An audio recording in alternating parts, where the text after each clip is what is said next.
So hello and welcome everyone on my YouTube channel Preparation to Placement. So today we have Raman with us और इनका recently GS में internship लगा है, ठीक है। बहुत सारे वीडियोस आपने देखे होंगे जीएस में पीपीओ के इंटर्नशिप्स के, ठीक है। यहाँ पे थोड़ा सा चीज़ें यहाँ पे और क्रिस्प होने वाली है क्योंकि यहाँ पे ये वो चीज़ें भी बताएंगे कि उनकी प्रीवियस कंपनीज में क्या क्या इश्यूज़ हुए थे, किस वजह से उनका इंटर्नशिप्स में थोड़ा सा जो है एक दो कंपनी में जहाँ पे उनका फेलियर हुआ है वो क्यों हुआ है। सो स्टार्ट करते हैं विद रमन, ठीक है।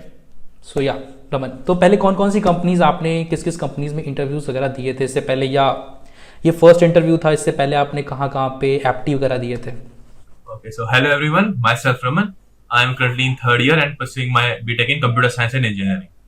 So about the companies, मैं बताना चाहूँगा, ये मेरी थर्ड कंपनी थी जिसके मैंने इंटरव्यू प्रोसेस करे थे। एग्जाम्स मैंने काफी दिए थे पर मैं अनफॉर्चुनेटली को क्लियर नहीं कर पाया था, तो मेरी थर्ड कंपनी थी जिसके प्रोसेस में मैं एंटर किया था।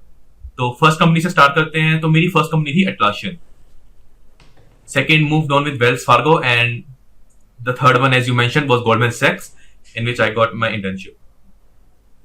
सो फर्स्ट और सेकंड कंपनी में किस राउंड तक आप गए थे, इंटरव्यू करा हुआ था या एप्टी में कुछ कुछ प्रॉब्लम्स आई थी? ओके, तो मैं ये बताना चाहूंगा कि तीनों कंपनीज में मैं बिल्कुल फाइनल राउंड तक गया था। तो मैं बिल्कुल लास्ट एचआर राउंड जो हमारा होता है उसमें I was rejected. So difference तो आई डोंट थिंक कि टेक्निकल साइड में डिफरेंस था। For me it was the HR difference. So मतलब बोल सकते हैं कि थोड़ा किस्मत का भी रोल हो सकता है क्या? Yes, we can say that easily. It happens. Luck is a very big. ये होता है, इट हैपेंस। हाँ, इट हैपेंस और बहुत ज़्यादा बड़ा फैक्टर होता है। Even at least in the college placements तो काफ़ी बड़ा प्लेसमेंट होता है, ठीक है, काफ़ी बड़ा फैक्टर होता है।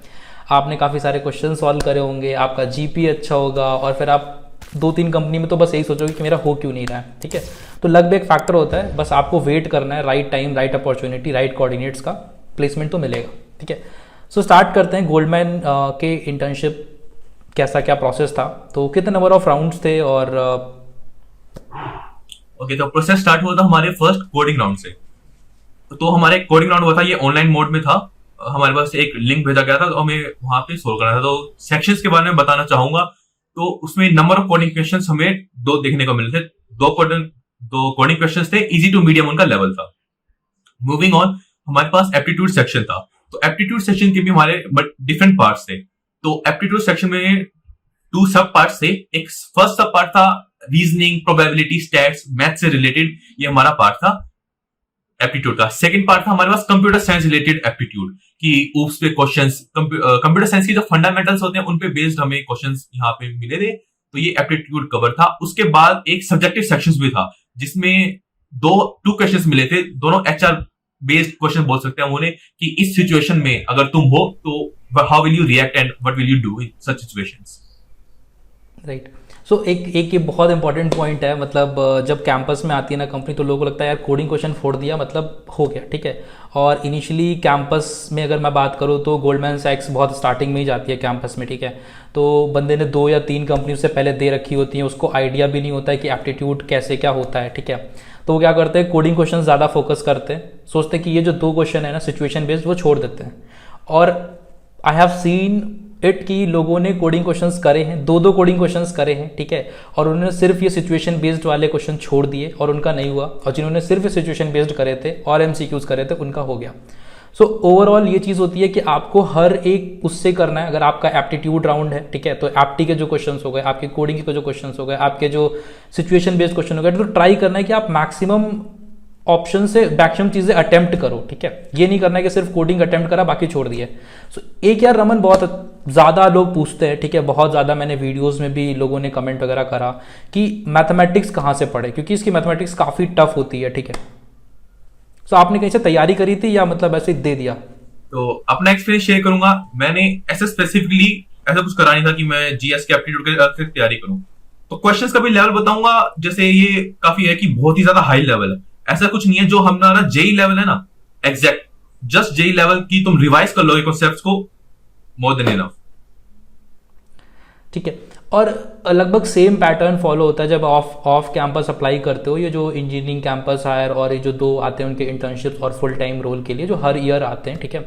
सो उसका भी लगभग पैटर्न सेम होता है, 2 आपके सिचुएशन बेस्ड, तो पैटर्न विल बी सेम, ठीक है। और करना यह है कि मैक्सिमम अटेम्प्ट करने, मैक्सिमम जितने भी एप्टीट्यूड सॉल्व कर सकते हो उतने मैक्सिमम एप्टीट्यूड, फिर कोडिंग एंड उसके बाद अपन सिचुएशन बेस्ड वाले सॉल्व करने हैं, ठीक है। Moving forward with the technical rounds, ठीक है। तो total number of technical rounds कितने थे?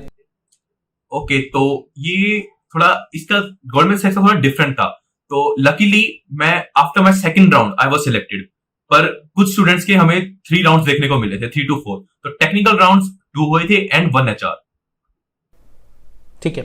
So moving forward with technical round, तो पहला टेक्निकल राउंड कितने टाइम का था और क्या क्या क्वेश्चंस, टॉपिक्स क्या क्या आप बताना चाहोगे? Yes sure. तो मेरा first technical interview around 45 to 50 minutes, जो एक एवरेज कोडिंग इंटरव्यू होता है उससे अराउंड ही सिमिलर चला था। तो क्वेश्चंस के बारे में बताना चाहूंगा। स्टार्ट हमारा हुआ था कि मैंने क्या क्या करा है। So he was asking which language, just a brief intro. तो एक ये भी काफी अच्छा पॉइंट भी होता है कि तुम एक इंट्रो अपना कैसे देते हो, तो ये भी काफी मैटर करता है। So communication skills as you know are very important for this. तो क्वेश्चंस स्टार्टिंग में मैंने अपना एक्सप्लेन किया कि this is all the language that I do, ये मैं चीजें मैंने, ये स्किल्स है मेरे पास। So moved on, he started with first question was based on object oriented programming, question on oops। So I solve them. Moving on, there was a coding question based on array। So only one question he asked. Problem यहां पे थी कि जो question था, he was not very happy with the approach. So वो interview में वो similar question चलता गया। So I try to explain more better until he was satisfied with the answer.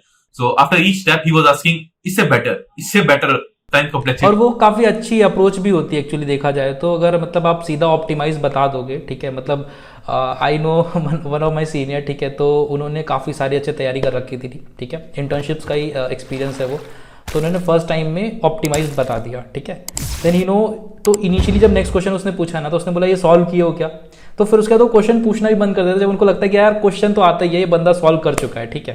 तो वहाँ पे सिलेक्शन रिजेक्शन, ऑब्वियसली सिलेक्शन हो सकता है, ऐसा कुछ चांसेस, ऐसा नहीं है कि रिजेक्शन ही होगा, बट हाँ उस टाइम पे फिर बेटर है कि आप सिंपल अप्रोच से जाओ, ठीक है, आप ब्रूट फोर्स अप्रोच बताओ, फिर ऑप्टिमाइज बताओ, तो डिस्कशन भी होगा ज़्यादा, ठीक है, उसके बाद आप अच्छे से बता भी सकते हो चीज़ों को।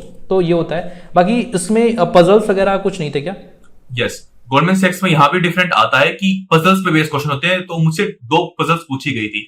पजल्स के लिए प्रिपरेशन में जो हमें GFG में हम इजीली जा सकते हैं, वहां पे पजल सेक्शन हमें इजीली अवेलेबल है, वो कर लोगे कंप्लीटली फोड़। GFG पे मतलब GFG पे अगर 50 70 90 पजल्स कर दिए ना तो फोड़ दोगे, ठीक है। कोई पजल्स कुछ नया नहीं होगा, वो सिक्के उछाल रहे होंगे या सॉक्स होंगे, सॉक्स निकालेंगे, हाथ डाला सॉक्स निकालने हैं, सिक्के हैं बैलेंस करने हैं, ठीक है, या कुछ लोग लाइन में खड़े हैं, ठीक है, हैट रेड ब्लैक वाले कहानी होगी। बस 3-4 आप देख लो, 3-4 चीज़ें देख लो, बस सिमिलर होगा। सिक्कों को रिप्लेस कर देंगे बनाना से, किसी भी चीज़ से रिप्लेस कर देंगे, ठीक है, तो वो देख लो। और बहुत बार ऐसा भी होता है कि आप जो कोडिंग क्वेश्चंस आते हैं ना एप्टीट्यूड में, वो भी पजल से डराइव होते हैं। जैसे I have seen one question, जैसे बनाना वाला एक पजल है कि एक एलिफेंट है, उसको जो है 1000 किलोमीटर चलना है, 3000 का टोटल डिस्टेंस है, तो मैक्सिमम कितने बनाना एक दिन से दूसरे दिन ले जा सकता है। तो उसका भी एक कोडिंग क्वेश्चन मैंने देखा था, ठीक है। तो यूजुअली आपको वो नहीं मिलेगा, बट अगर आपने पजल करा है, आपके पास माइंड में आइडिया उस टाइम पे कि अच्छा इसको कैसे पजल कैसे सॉल्व करते हैं, तो आप कोड भी कर लोगे एट सम मोमेंट, ठीक है। सो पजल्स बहुत ज़्यादा हेल्पफुल है अगर आप GS में जा रहे हो। So moving on to technical round 2, ठीक है, तो उसमें कौन कौन से क्वेश्चंस थे, किस किस टॉपिक के क्वेश्चंस थे और टाइमिंग क्या थी? तो मेरा काफी डिफरेंट रहा ये। तो मेरा अराउंड 1 hour 45 मिनट से भी ज्यादा का ये राउंड चला था। काफी डिफरेंट था, किसी का ऐसा राउंड नहीं था, सभी का नॉर्मल 1 hour मैक्सिमम। तो मेरा ये 2 hours तक चला था। वो स्टार्टिंग ऐसे हुई इंटरव्यू की, उन्होंने पूछा आपसे फर्स्ट राउंड में क्या क्या पूछा गया। So I told him questions on project were asked, oops, puzzles and on DSA question. तो उसे लगा कि DSA पे बेस्ड ज्यादा पूछा नहीं गया, तो he started. So in the whole interview मुझसे 2 DSA पे बेस्ड क्वेश्चन पूछे गए थे और लेवल उनका मीडियम टू हार्ड था। That's why it went around 2 hours। So completely इस इंटरव्यू में DSA पे बेस्ड हमारी डिस्कशन हुई, कन्वर्सेशन हुई। टॉपिक्स कौन कौन से पूछे गए, मतलब मॉडरेट, हार्ड? Yes sure. तो कॉन्सेप्ट जो प्रॉब्लम सॉल्विंग में यूज हुए, स्टैक्स काफी यूज हुआ उसमें, problem solving stacks, matrices and dynamic programming based वो क्वेश्चन था। ठीक है। सो कॉन्सेप्ट मतलब आप मीडियम लेवल बोल सकते हो, ठीक है, तो मीडियम लेवल के कॉन्सेप्ट्स यूज हुए, ठीक है, और ठीक है, ओवरऑल इंटरव्यू एक्सपीरियंस ये था। अब बात करते हैं रिसोर्सेज की। तो एप्टीट्यूड राउंड के लिए क्या रिसोर्सेज फॉलो करने चाहिए? यूजुअली मैथमेटिक्स के लिए आपने बताया JEE वगैरह के क्वेश्चन सॉल्व कर लो अच्छे से, ठीक है। उसके बाद आप ऑब्जेक्ट ओरिएंटेड की बहुत सारी प्लेलिस्ट हैं, बहुत सारे मेरे चैनल में प्लेलिस्ट हैं, वो देख सकते हो आप, ठीक है।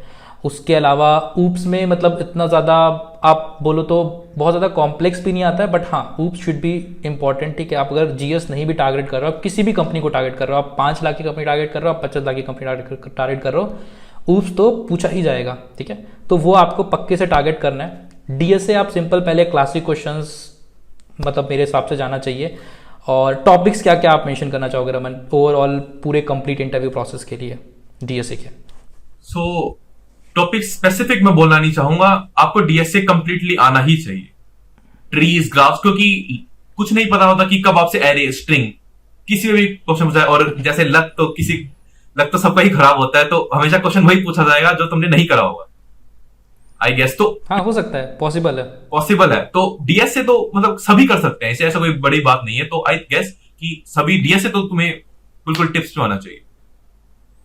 और कौन से 2 सब्जेक्ट डीएसए के अलावा कौन से 2 कोर सब्जेक्ट ज़्यादा लगता है कि सबसे ज़्यादा पूछे जाते हैं? कोर सब्जेक्ट्स तो ऐसा होता है कि आपको ना स्पेसिफिक इंटरव्यूअर सीधा ही आपसे क्वेश्चन नहीं पूछता, आई गेस। तो हमसे ऐसा हुआ था कि उन्होंने पूछा कि आपके फेवरेट सब्जेक्ट्स क्या है, आपने कॉलेज में आपने कौन से कोर्सेज करे, कौन सा सब्जेक्ट आपका फेवरेट है। So you name that subject और उसी पे बेस आपसे क्वेश्चन पूछ लिए जाएंगे। तो जो आपका फेवरेट मतलब ये होता है कि खुद कुएं में कूद रहे हो, ठीक है, और खुद डिसाइड करना है कि कहाँ पे कूदना है जहाँ पे तुम निकल सको, ठीक है। और यूजुअली इंटरव्यूज़ में ऐसा ही होता है, तो ऐसे मुंह फाड़ के कुछ नहीं बोल देना है। बेटर है कि वहाँ पे सोचो कि एक्चुअली कौन सा सब्जेक्ट आता है। जैसे मैं सोच के गया था कि मुझे ऊप्स आता है, ठीक है, मैंने ऊप्स पे बोला, सब्जेक्ट नहीं बोलूँगा, हाँ ऊप्स के कॉन्सेप्ट्स आते हैं। उसके बाद सब्जेक्ट्स में मैंने जो है ओएस बोला था इन टर्म्स ऑफ डीबीएमएस और इसकी कंपैरिजन में, क्योंकि उस टाइम पे थोड़ा ओएस वगैरह अच्छे से प्रिपेयर था। तो आपको एक अच्छे से एक जो है सब्जेक्ट अच्छे से प्रिपेयर करके जाना है। और ऑब्वियसली मतलब सारे तो प्रिपेयर करने ही है, बट एक पे रहता है कि हाँ भाई ये तो फोड़ देंगे अपन, तो एक तो अच्छे से प्रिपेयर करके जाना है और वही बताना है जो आता है, हीरो नहीं बनना है, मतलब वहाँ पे पॉइंट ये है।